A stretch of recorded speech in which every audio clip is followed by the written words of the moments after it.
know, we have one on our phone. We could just. I'll hold it up. I got the concept. Yeah, there you go. You're late again, sir.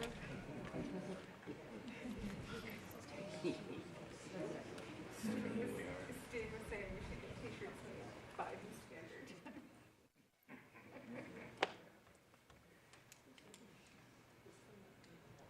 I'll sound like Clinton Standard Time, too.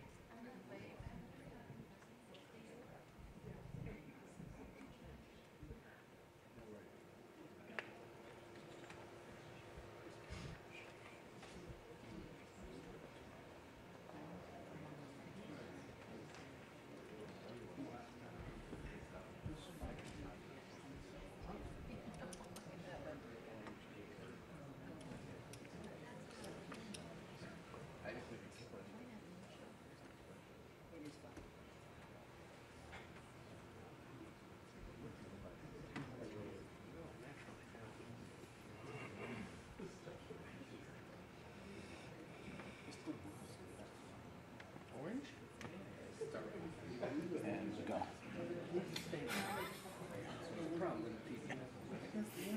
Maybe not. Well, yeah, I don't know. Take the white.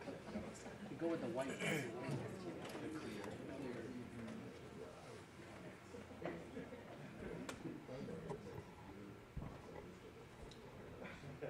should start doing that.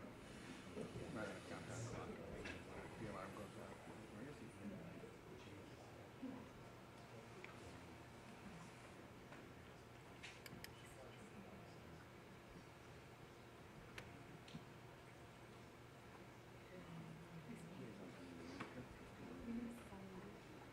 Yes, he is.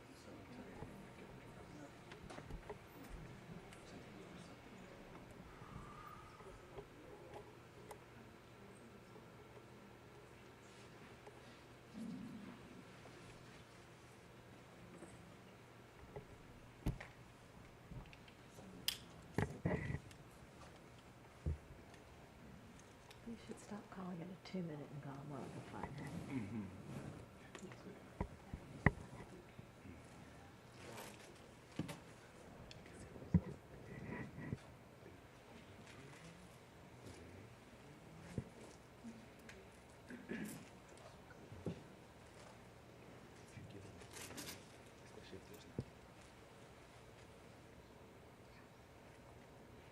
Easier group that she came to.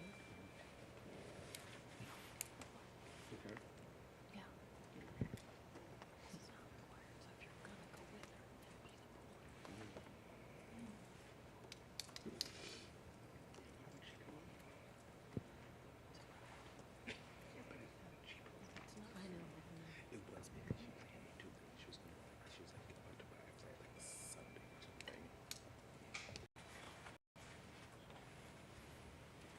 So I didn't know she had like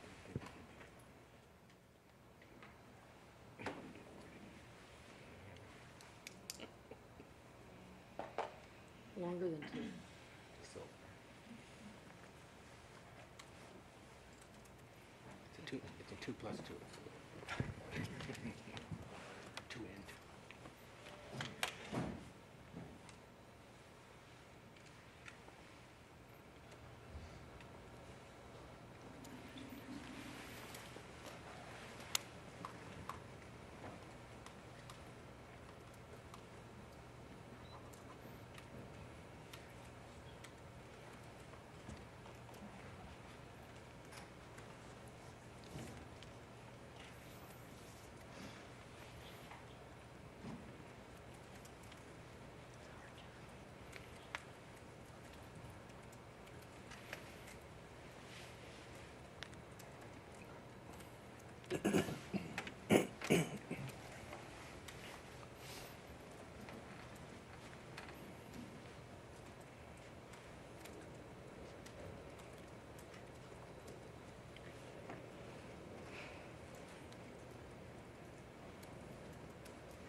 morning, everyone. My name is Ritika Shaw, and I'm a ninth grader at Lake Norman Charter High School in Concord, North Carolina. Ever since I was a kid, I've been passionate about the environment.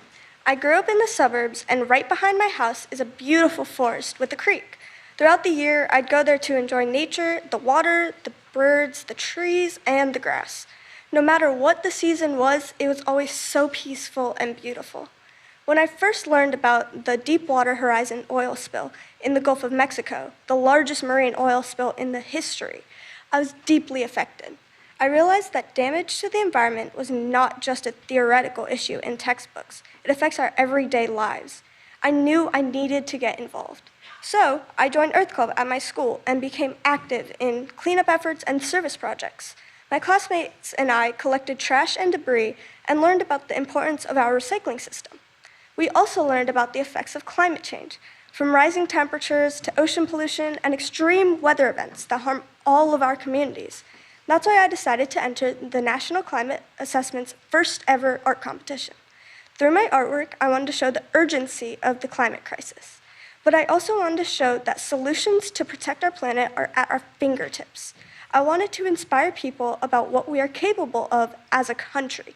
I'm very honored to be among the winners of the art competition and grateful to my family for their support. I'm also honored to be here today to introduce the greatest climate leader America has ever had. President Biden understands what's at stake for my generation if we don't act now to combat climate change. It is now my privilege to introduce President Joe Biden. Thank you so much. Appreciate it.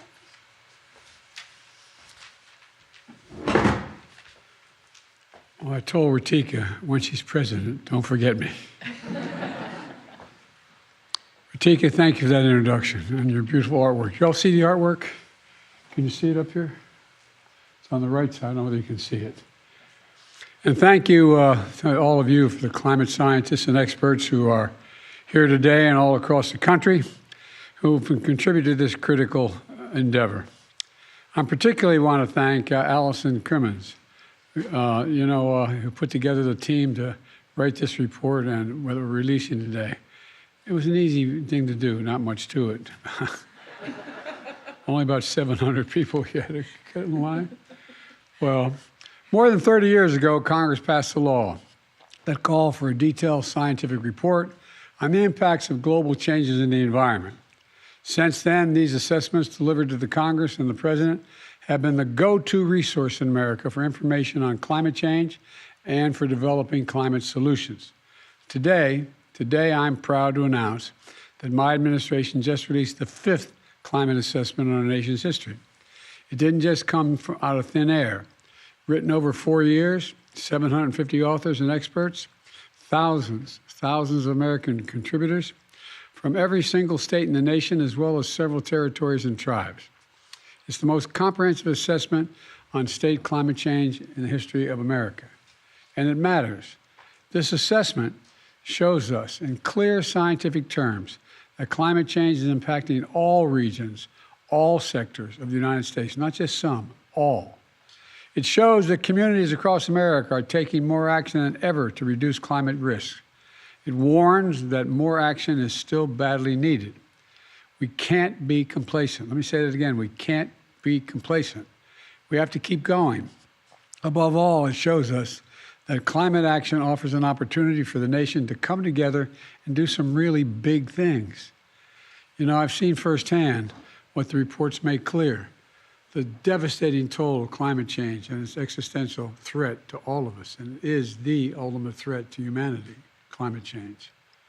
I've walked the streets of Louisiana, New Jersey, New York, Florida, Puerto Rico, where historic hurricanes and floods wiped out homes, hospitals, houses of worship, just wiped them right off the map.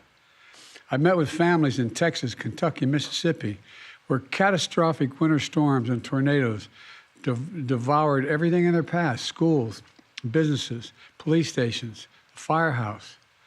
I've seen firefighters in Idaho, Maui, and New Mexico, California, Colorado, where wildfires destroyed whole neighborhoods and sacred tribal sites, spreading smoky haze thousands of miles and forcing millions of Americans to shelter indoors and unsafe air to breathe. Look, and by the way, And I've flown over all these areas in helicopters.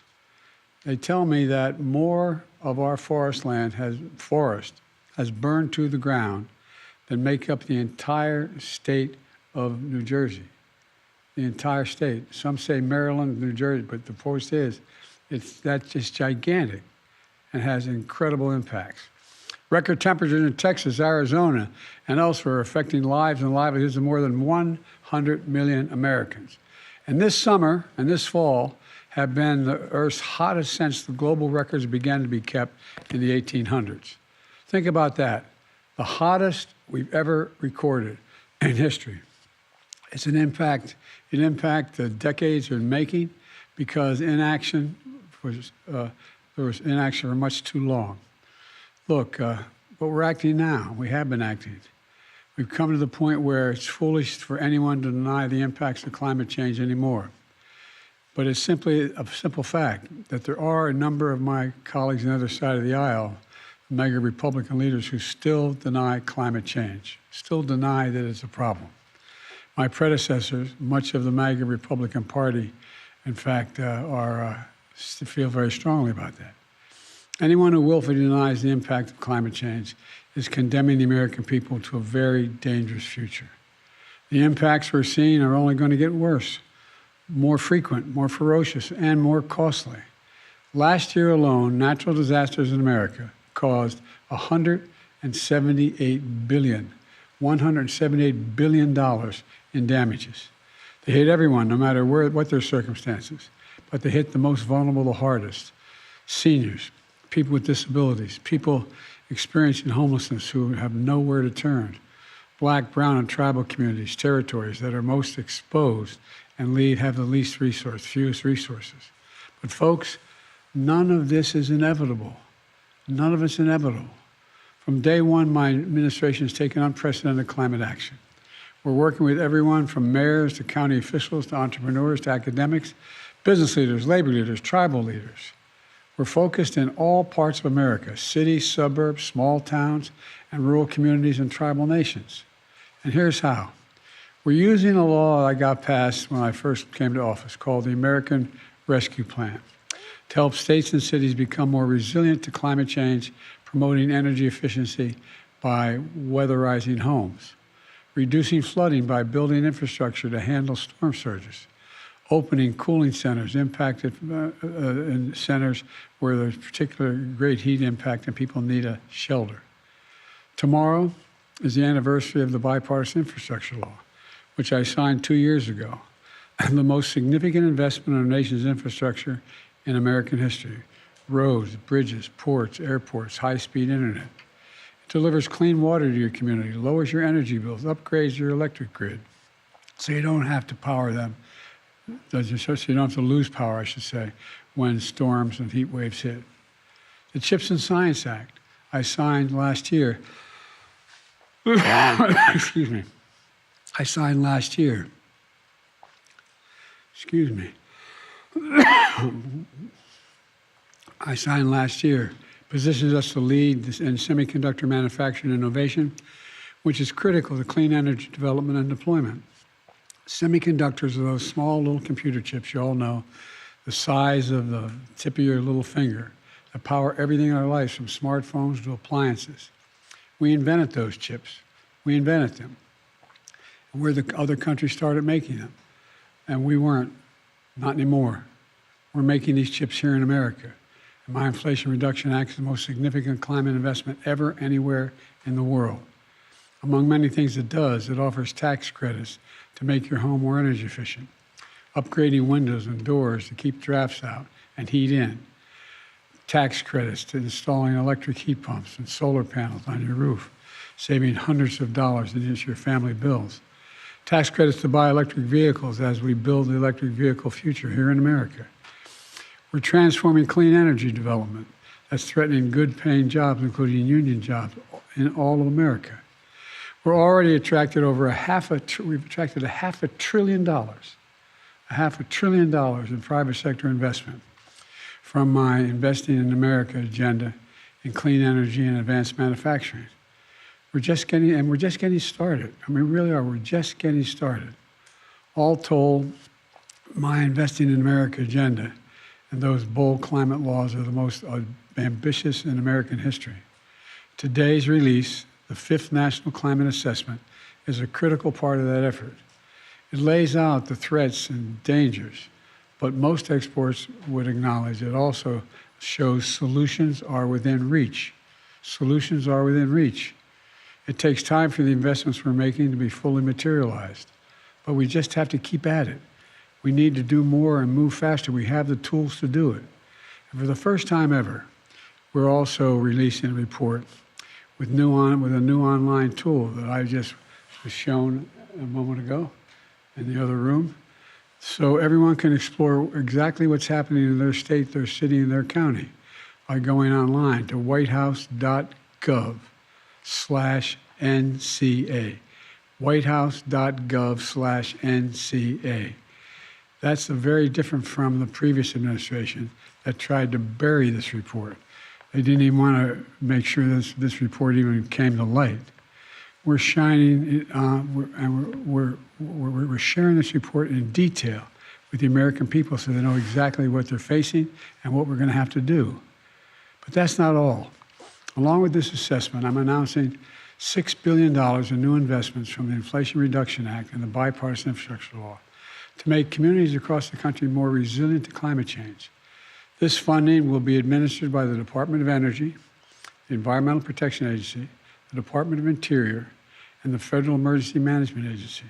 It's going to be focused on key climate goals, including modernizing our aging electric grid to withstand extreme weather, which is causing these forest fires. When those towers come down, the lines snap, they catch fire. The forests catch fire. It costs a lot more money to bury this underground and do other things, but we have to do it. And it's causing significant outages as well. Reducing flood risk in communities, improving drought resilience, supporting conservation for our national parks. I've already been able to conserve 21 million acres of our most precious and sacred lands and waters just thus far, just in the first 2.5 years. And advancing environmental justice for disadvantaged communities, because they're the ones always left behind. Let me close with this. Last week, I stopped by the White House Demo Day to meet with the scientists and experts overseeing groundbreaking and cutting-edge science and technology that my administration is funding right now, right here in America. It was truly inspirational hearing from experts from all across the government, the private sector, and academia, touching on so many fields. I saw a prosthetic arm that can sense touch and is controlled by one's thoughts. Prosthetic arm. It's just like your hand. You think you want to move your finger, well, it worked out. You think he wants to move his hand, you can do it. It's an incredible breakthrough. Electric heat pumps to help old homes transition to clean energy homes of the future. Robots for ocean exploration that survey marine life along unmapped seafloors where barely any light penetrates, and so much more. It was a reminder, at least for me, of what I've long believed, that America can be defined by a single word. I mean this sincerely.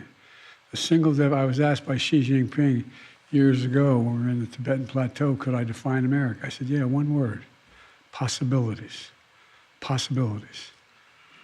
In this administration, America will be the place where great science changes what's possible. That's why I've never been more optimistic about America's future. We just have to remember who we are. We're the United States of America. And there's nothing beyond our capacity if we work together. So God bless you all, and may God protect our troops. Thank you, thank you, thank you. Sir, will you be part of your meeting with Xi tomorrow, sir? And how would you define success with your meeting with President Xi? To get back on a normal course of corresponding, being able to pick up the phone and talk to one another if there's a crisis, being able to make sure our military still have contact with one another. We can't take, as I told you, we're not trying to decouple from China. But what we're trying to do is change the relationship for the better. From my perspective, if in fact the Chinese people who are in trouble right now economically, if the average if the average citizen in China was able to have a decent paying job That benefits them and it benefits all of us. But I'm not going to continue to sustain the support for positions where if we want to invest in China, we have to turn over all our trade secrets. Thank you. Mr. President, What are the Mr. President, can you address President, the hostages directly and give them a message of hope and resilience in these troubling times? Yes, I can. I've been talking with the people involved every single day. I believe it's going to happen, but I don't want to get into detail. What's your message for the families? Hang in there. We're coming. Will you sign the CR? Mr. President, there's a report What do you like out about it? reporting that Israel and Hamas are close to a deal for the release of 70 of the hostages. Is there anything you can add to that? No. Thank you. Will you sign the CR? Thank you, sir. Oh, yeah.